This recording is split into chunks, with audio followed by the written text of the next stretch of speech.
سے کوشش کریں، شناخت کی کوشش کریں، اور یہ دیکھیں کہ آج تک اگر ہم نے مولا کے فرامین کا مطالعہ نہیں کیا، نہیں کر سکے، تو آج تک جو ہم نے سنا دینی محافل میں، مجالس میں سنا،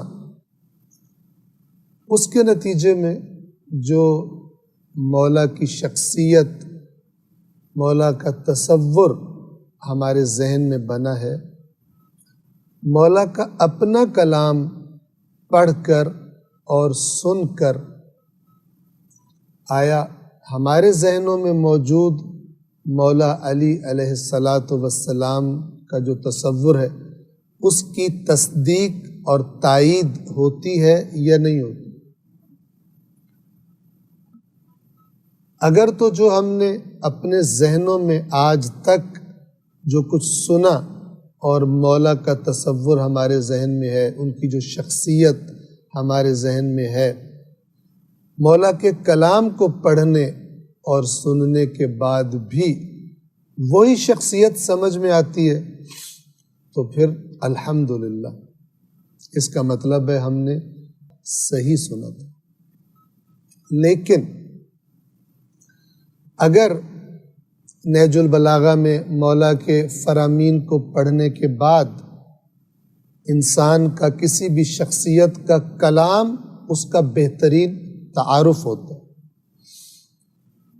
خود مولا علی علیہ الصلاۃ والسلام کا ایک فرمان اسی نہج البلاغہ میں موجود ہے، فرماتے ہیں المرء مخبوء تحت لسانہ، انسان اپنی زبان کے نیچے چھپا ہوتا ہے، بولتا ہے تو پتہ چلتا ہے، اس کے کلام سے، اس کی باتیں سن کر لوگوں کو پتہ چلتا ہے کہ یہ کیا شخصیت ہے۔ ہو سکتا ہے کہ بظاہر لباس سے ان پڑھ لگ رہا ہو، لیکن جب بولے تو پتہ چلے بہت پڑھا لکھا ہے۔ اور ہو سکتا ہے کوئی اپنے مال کی وجہ سے بظاہر بڑا اچھا لباس، بڑا ماڈرن لباس جسے کہا جاتا ہے، اور بڑا اپ ٹو ڈیٹ اپنے آپ کو رکھتا ہے، لیکن اگر کسی اچھی محفل میں بیٹھے تو جب بات کرتا ہے تو اس کی بات سے پتہ لگ جاتا ہے کہ یہ ان پڑھ ہے، جاہل ہے۔ المرء مخبوء تحت لسانہ، مولا فرماتے ہیں انسان اپنی زبان کے نیچے چھپا ہوا ہوتا ہے۔ تو مولا کی شخصیت کو ہم مولا کے اپنے کلام سے پہچاننے کی کوشش کریں گے، اور یہ دیکھیں گے کہ ہم موازنہ کریں ہمارے ذہنوں میں اس سے قبل مولا کی جو تصویر ہے، وہ مولا کے کلام سے جو ہمارے ذہن میں تصویر بنتی ہے اس شخصیت کی، اس عظیم ترین ہستی کی، آیا وہ ایک جیسی ہیں یا جو ہم نے سنا تھا کچھ اور ہے، اور جو مولا کے اپنے کلام سے پتہ چلتا ہے وہ کچھ اور ہے۔ یہ ہم میں سے ہر ایک، میں آپ کے سامنے انشاءاللہ مولا کے کلام کو پڑھوں گا جب تک خدا نے توفیق دی ہے۔ ہم آپ کو بتا چکے کہ ہفتے میں 3 دن، یعنی جمعرات، جمعہ اور ہفتہ، تھرسڈے، فرائیڈے اور سیٹرڈے، ہماری کوشش ہوگی کہ ہفتے میں 3 دن وہی ٹائم جو ہے 8:30 سے 9:15 تک، اس میں ہم نہج البلاغہ آپ کی خدمت میں بیان کریں۔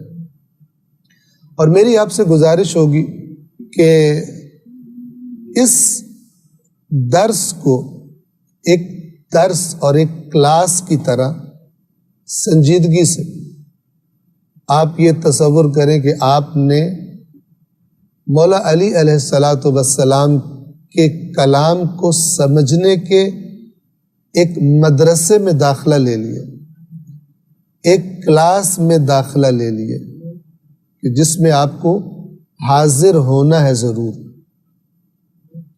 اگرچہ یہ جو درس ہے یہ جس وقت نشر ہوتا ہے اس کے بعد بھی یہ پڑا رہتا ہے ہمارے یوٹیوب چینل پر بھی اور فیس بک پیج پر بھی.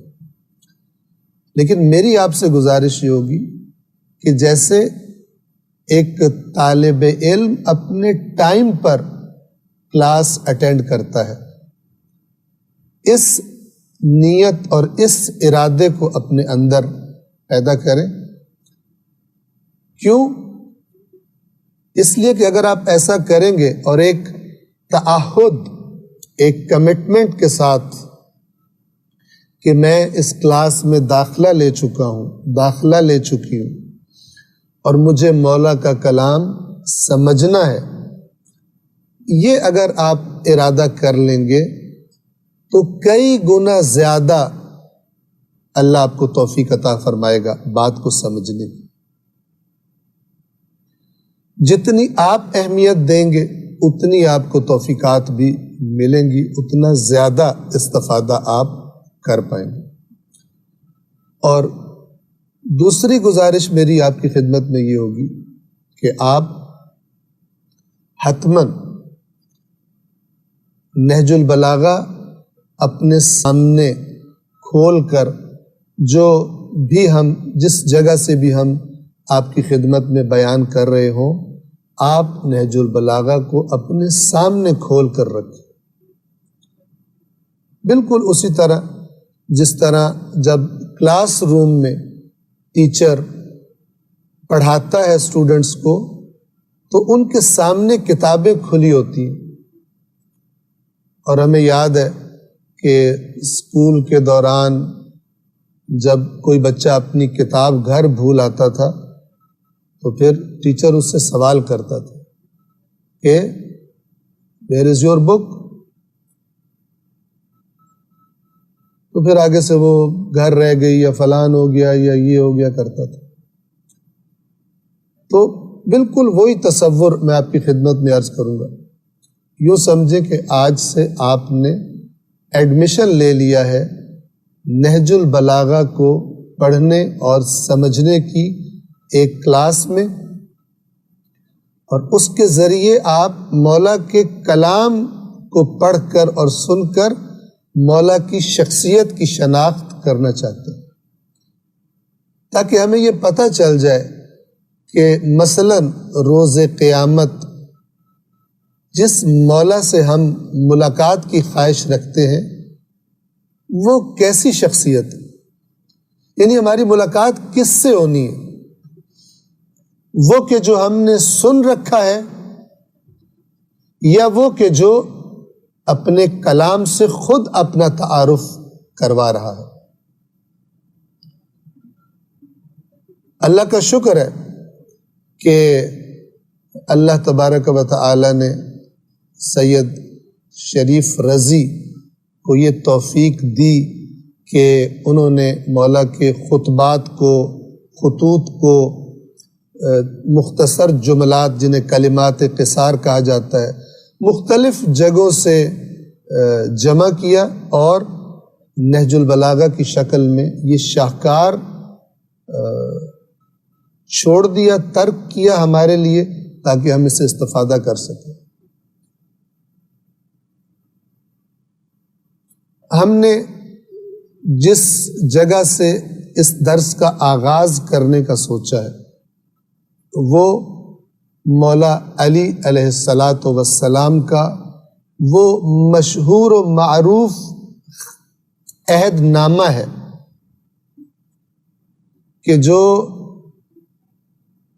مولا علی علیہ السلام نے جناب مالک اشتر کے لیے لکھا تھا. کب؟ جب مولا نے ان کو مصر کا گورنر، والی بنا کر بھیجا تھا. اور اس خط میں کہ جو شاہکار ہے ان ہدایات کا اور اس روش کے بیان کا کہ جو ایک حاکم کو اپنی رعیت، اپنی رعایا کے ساتھ رکھنی چاہیے. شاہکار ہے. اور جیسا کہ آپ جانتے ہیں کہ اقوام متحدہ میں بھی اس خط کو پڑھ کر سنایا گیا تھا، اس منشور کو پڑھ کر سنایا گیا تھا کہ ایک حاکم کو اپنی رعیت کے ساتھ کیسا ہونا چاہیے. تو اس میں مولا کا خطاب ہے مالک اشتر کے ساتھ، لیکن میرے اور آپ کے لیے ان گنت پیغام ہے. خود مولا کی شخصیت کی معرفت بڑھانے کے لیے علی کیسے ہیں، کیا چاہتے ہیں، کیسی باتیں کرتے ہیں، کیا پسند کرتے ہیں، کیا ناپسند کرتے ہیں، اور علی اپنے ماتحت کو کیسا دیکھنا چاہتے ہیں، کیسے کام کرتے دیکھنا چاہتے ہیں، کیسے کام کرنے سے خبردار فرماتے. اسی خط میں ہمیں بہت سارے پیغام مل جائیں گے اور بہت سارا مواد مل جائے گا کہ جس سے ہم اپنے مولا کے بارے میں جو ہماری شناخت اور معرفت ہے اس کو اصلاح کر سکیں اور اس میں اضافہ کر سکیں. آپ کو معلوم ہے نہج البلاغہ 3 حصوں پر مشتمل ہے. پہلا حصہ مولا کے خطبات پر مشتمل ہے، دوسرا حصہ مولا کے خطوط پر مشتمل ہے جو مولا نے لکھے یا لکھوائے، مختلف جگہوں پر لوگوں کو بھیجے، اور تیسرا حصہ کلمات قصار یعنی مختصر جو مولا کے فرامین ہیں ان پر مشتمل ہے. تو ہم اپنے اس درس کو ایک انتخاب کے طور پر، یعنی ہم خود منتخب کریں گے کہ مثلا یہ پہلے اس خط کے بعد ہم نے دوسرا خط کون سا پڑھنا ہے، یا کلمات قصار میں سے کسی جگہ سے پڑھنا ہے، یا مثال کے طور پر خطبات میں سے کسی خطبے کو ہم نے پڑھنا ہے. چونکہ ایک بہت لمبا کام ہے، طولانی کام ہے پوری نہج البلاغہ کو پڑھنا، تو جب تک خدا نے توفیق دی اس سلسلے کو ہم جاری رکھیں گے جس قدر ہم اس کو جاری رکھ سکے. یہ جو خط ہے یا عہد نامہ یا منشور جو مولا نے مالک اشتر کو لکھا تھا جب انہیں مصر کا گورنر بنایا تھا، اس خط کا نمبر جو نہج البلاغہ ہمارے پاس ہے، اور پاکستان میں علامہ مفتی جعفر حسین اعلی اللہ مقامہ انہوں نے جو ترجمہ کیا ہے اس میں اس کا نمبر 53 ہے، 53. اس کو ہم آغاز کرتے ہیں عربی عبارت اور انشاءاللہ اس کا ترجمہ اور مختصر وضاحت آپ کی خدمت میں عرض کرنے کی کوشش کریں گے اپنی توفیق کے مطابق. وَمِن كِتَابٍ لَهُ عَلَيْهِ السَّلَامِ كَتَبَهُ لِلْأَشْتَرِ النَّخَعِيِّ لَمَّا وَلَّاهُ عَلَى مِصْرَ وَأَعْمَالِهَا. یہ مولا کا ایک مکتوب ہے جسے انہوں نے اشتر نخعی، مالک اشتر نخعی، مالک ابن حارث کو لکھا تھا جب ان کو مصر کا گورنر بنایا، مصر کا والی بنایا، وَأَعْمَالِهَا اور مصر کے انتظام و انصرام کا گویا انہیں انچارج بنایا. کب؟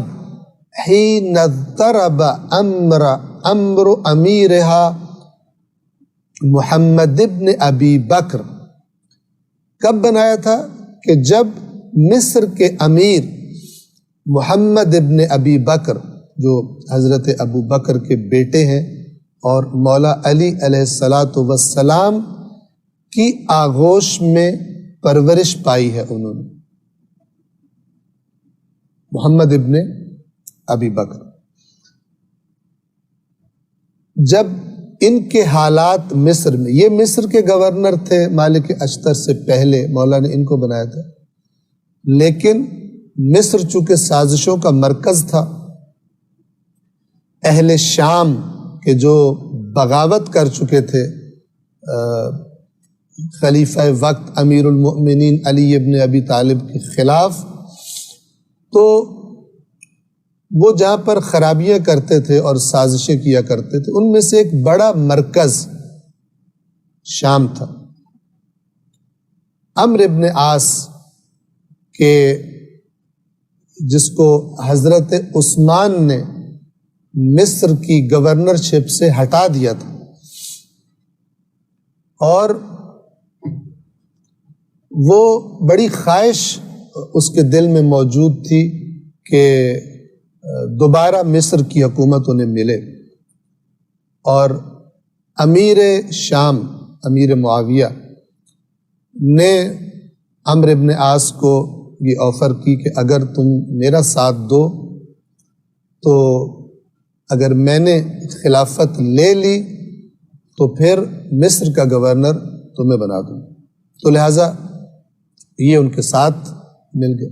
مصر کے اندر بہت ساری سازشیں تھیں، اور ان سازشوں کے نتیجے میں محمد ابن ابی بکر سنبھال نہ پائے اور حالات بہت خراب ہو گئے، اور ان کو مصر میں ہی شہید کر دیا گیا تھا۔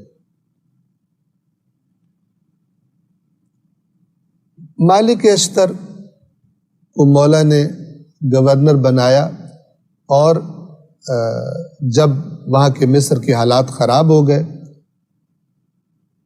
وَهُوَ أَطْوَلُ عَهْدٍ كَتَبَهُ وَأَجْمَعُهُ لِلْمَحَاسِنِ، اور یہ جو مولا کا عہد نامہ ہے جو انہوں نے مالک اشتر کے لیے لکھا تھا، یہ اطول طولانی ترین، یعنی سب سے لمبا جو ہدایت نامہ ہے، وَأَجْمَعُهُ لِلْمَحَاسِنِ، اور محاسن کے اعتبار سے سب سے زیادہ جامع، یعنی اس میں بہت ساری چیزیں جمع کر دی، خوبصورت ترین باتیں اور ہدایات اور تعلیمات اس خط کے اندر مولا نے جمع فرما دی۔ اس کا آغاز کرتے ہیں اس کے متن کا، بسم اللہ الرحمن الرحیم، اللہ کے نام سے شروع جو رحمان رحیم ہے۔ ھذا ما امر به عبد اللہ علی امیر المؤمنین مالک ابن الحارث الاشتر، یہ وہ چیز ہے جس کا امر کرتا ہے اللہ کا بندہ عبداللہ، اللہ کا بندہ امیر المؤمن علی، جو علی ہے، امیر المؤمنین اور مومنوں کا امیر ہے۔ عربی زبان میں یہ اردو والا جو ہم امیر کا معنی لیتے ہیں وہ نہیں ہوتا ہے۔ امیر یعنی جس کے پاس پیسے زیادہ ہوں، اور غریب جس کے پاس پیسے نہ ہوں۔ عربی زبان میں ان دونوں لفظوں کا معنی اور ہے۔ غریب اسے کہتے ہیں عربی زبان میں کہ جو اپنے وطن سے دور ہو۔ آپ نے سنا ہوگا لفظ غریب الوطن۔ حضرت امام رضا علیہ السلام کو آپ زیارت میں پڑھتے ہیں کہ یا غریب الغرباء، یہاں پر غریب سے مراد کیا ہے؟ کیونکہ امام کو خلیفہ نے چالاکی سے زبردستی بلوا لیا تھا اپنے وطن سے، کہاں پر؟ مشہد۔ غریب وہ ہوتا ہے کہ جو اپنے وطن سے دور ہو، اور اردو میں ہم غریب کہتے ہیں جس کے پاس پیسے نہ ہو۔ تو یہ فرق آپ کے ذہن میں رہے۔ اسی طرح امیر کا جو لفظ ہے، اردو میں ہم امیر اسے کہتے ہیں کہ جو مالدار ہو۔ فلان شخص امیر ہے یعنی مالدار ہے، فلان غریب ہے یعنی مالدار نہیں ہے۔ عربی میں امیر کسے کہتے ہیں؟ امیر کا لفظ امر سے ہے، امر یعنی حکم۔ امیر یعنی جس کا امر چلتا ہے، جو اتھارٹی ہوتا ہے، جو ولی امر ہوتا ہے، جو اولی الامر ہوتا ہے، جو مختلف الفاظ ہیں، جو بادشاہ، کیوں؟ اس لیے کہ بادشاہ کا حکم چلتا ہے، تو جس کا حکم چلے اسے امیر کہا جاتا ہے، امیر المؤمنین۔ یہ وہ عہد نامہ ہے جو امر کیا ہے، امر کرتا ہے اللہ کا بندہ علی امیر المؤمنین۔ کس کو امر کرتا ہے، کس کو امر فرما رہے ہیں؟ مالک ابن الحارث الاشتر، حارث کے بیٹے مالک کو، کہ جن کا ایک لقب نام کا حصہ الاشتر ہے، فی عہدہ الیہ، اپنے اس عہد میں جو انہوں نے مالک کے ساتھ، مالک کی طرف بھیجا ہے، یعنی یہی عہد نامہ۔ کب؟ حین واللہ مصر، جب اللہ کے بندے علی ابن ابی طالب نے مالک ابن حارث اشتر کو مصر کا والی بنایا، تب یہ ہدایت نامہ مالک کو دیا ہے۔ کس کس چیز کی ذمہ داری ہے مصر میں جا کر مالک کو کیا کیا کرنا ہے؟ جبایت خراجہا، جبایہ کہتے ہیں جمع کرنا، کلیکٹ کرنا۔ خراج اگر میں سادہ لفظوں میں کہوں تو ٹیکس، جو اس زمانے میں اسلامی حکومت لیا کرتی تھی۔ ابھی ہم اس کی وضاحت آپ کی خدمت میں عرض کر دیں گے۔ تو ایک ذمہ داری کیا ہے؟ جبایت خراجہا، مصر کے خراج کو جمع کریں گے، ٹیکس کو جمع کریں گے۔ دوسری وجہاد عدوہا، اور مصر کے دشمنوں سے جہاد کریں گے۔ مصر کے جو دشمن ہیں، جو مصر کے امن و امان کو خراب کرنا چاہتے ہیں، سازشیں کر رہے ہیں، ان کے خلاف جہاد کریں گے۔ تین واستصلاح اہلہا، اور مصر کے اہل یعنی اہل مصر کی اصلاح کی کوشش کریں گے، اور اس سے مراد ان کی معنوی دینی اصلاح بھی ہے، ہدایت بھی ہے، اور ان کی مادی اور ان کی معیشت کے اعتبار سے، ان کی اکانومی کے اعتبار سے اصلاح بھی اس سے مراد۔ چوتھی، کہ تیسرا جو میں نے تیسرے کا معنی کیا اور واضح ہوئے گا چوتھی سے، وَعِمَارَةَ بِلَادِهَا، اور مصر کے شہروں کی تعمیر۔ عمارہ اردو میں ہم عمارت کہتے ہیں بنی ہوئی بلڈنگ کو، عربی زبان میں عمارہ یعنی تعمیر کرنا سادہ لفظوں میں۔ بلاد بلد کی جمع ہے، شہر کو عربی زبان میں یا بستی کو بلد کہا جاتا ہے۔ قرآن مجید میں ہے لا اقسم بہذا البلد، کہ میں قسم کھاتا ہوں اس شہر کی، وہاں مراد مکہ ہے۔ بلد کی جمع بلاد ہے، بلادہا وعمارت بلادہا، اور مصر کے جو بلاد ہیں، مصر کے جو شہر ہیں، بستیاں ہیں، ان کو تعمیر کرے گا۔ تعمیر کرے گا یعنی انہیں ظاہری اعتبار سے آباد کرے گا، ترقی دے گا، مصر کی ترقی کی کوشش کرے گا۔ یہ چار ذمہ داریاں، توجہ فرمائیے۔ ان ابھی تک کہ جو ہم نے الفاظ مولا علی علیہ السلام کے پڑھے ہیں، ان کے بارے میں چند نکات آپ کی خدمت میں ہم عرض کر دیں تاکہ بات اور واضح۔ سب سے پہلی بات جو مولا نے فرمائی، جو خود لکھا مالک کے لیے، کیا فرما رہے ہیں؟ ھذا ما امر به یہ وہ ہے کہ جس کے بارے میں امر کیا ہے، حکم دیا ہے، کس نے؟ اپنے نام سے پہلے مولا فرماتے ہیں، یعنی علی اور امیر المؤمنین لکھنے سے پہلے کیا فرمایا؟ ھذا ما امر بہ عبداللہ، یہ وہ ہے جس کا امر کیا ہے اللہ کے عبد نے، اللہ کے بندے نے، اللہ کے نوکر نے، اللہ کے غلام نے۔ عبد کا یہ معنی۔ توجہ فرمائیے، عبد تمام اللہ کے ہاں تمام صفات سے زیادہ اہم اور اونچی صفت۔ لہذا آپ دیکھیے نماز کے تشہد میں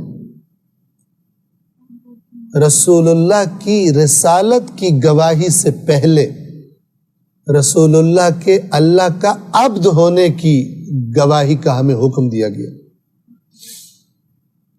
اس لیے کہ اسلام اللہ کے مقابلے میں جو بھی ہستی جب اس کی بات کی جائے، اس کی طرف توجہ کی جائے، تو اسلام یہ چاہتا ہے، اللہ تبارک و تعالی یہ چاہتا ہے کہ جو پہلی چیز بڑی سے بڑی ہستی رسول اللہ صلی اللہ علیہ وآلہ وسلم کہ اللہ کے بعد ان جیسا مقام کسی کا نہیں ہے، ان کی شخصیت کی طرف بھی جب کوئی تصور کرے تو پہلی بات جو اس کے ذہن میں ہونی چاہیے وہ یہ ہے کہ محمد کون ہے صلی اللہ علیہ وآلہ وسلم؟ اللہ کے عبد ہیں، اللہ کے بندے۔ لہذا ہم تشہد میں کیا کہتے ہیں؟ وَأَشْهَدُ أَنَّ مُحَمَّدًا عَبْدُهُ وَرَسُولُهُ، اللہ کے عبد ہیں اور اس کے رسول ہیں۔ کیا فائدہ اس کا؟ اس کا فائدہ یہ ہے کہ اگر جس طرح حضرت عیسیٰ علیہ السلام کی قوم حضرت عیسیٰ کی محبت میں اور عقیدت میں غلو کا شکار ہوئی اور حضرت عیسیٰ کو ان کے مقام سے بڑھا کر اللہ کا بیٹا کہنے لگے، یا اللہ کا بیٹا ہو گیا یعنی اللہ ہو گیا، پھر کوئی خاص فرق نہیں ہے۔ غلو کیا حضرت عیسیٰ کو ان کے مقام سے بڑھا کر، تو قرآن نے بیان کیا، یہ لفظ عبد پر تاکید اس لیے ہے تاکہ کوئی مسلمان اسلام، دین اسلام کے پیغمبر کو، دین اسلام کے امام کو ان شخصیات کے بارے میں اس غلو کا شکار نہ ہو جائے کہ جس غلو کا شکار حضرت عیسیٰ علیہ السلام کی قوم ہو گئی تھی، اور قرآن مجید نے صراحت کے ساتھ اعلان کر دیا کہ یہ لوگ کفر کا شکار ہو چکے، یہ مشرک ہیں اور یہ کافر ہو چکے۔ لہٰذا جس طرح ہم کہتے ہیں اشہد ان محمدً عبدہ ورسولہ، مولا کا یہ پہلا لفظ اپنے بارے میں، یعنی اپنا تعارف گویا کہ